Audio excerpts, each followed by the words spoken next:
اعوذ باللہ من الشیطان الرجیم بسم اللہ الرحمن الرحیم۔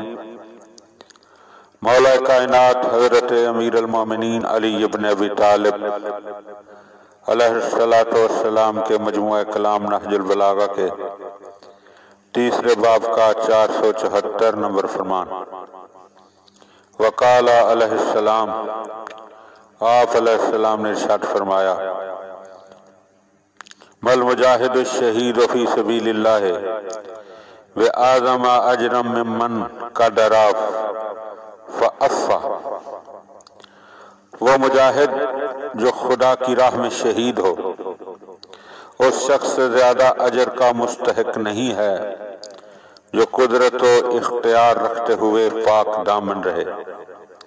لَقَادَ الْعَفِيفُ أَن يَكُونَ مَلَكًا مِّنَ الْمَلَائِكَةِ۔ کیا بعید ہے کہ پاک دامن شخص فرشتوں میں سے ایک فرشتہ بن جائے۔ سبحان اللہ۔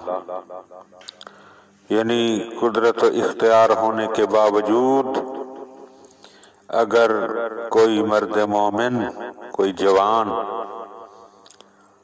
اپنے آپ کو برائیوں سے بچا لے اور نیکوکاریوں میں زندگی بسر کرے تو مولا فرما رہے ہیں کہ اس کا اجر ایک مجاہد اور شہید فی سبیل اللہ سے بھی بڑھ کر ہے۔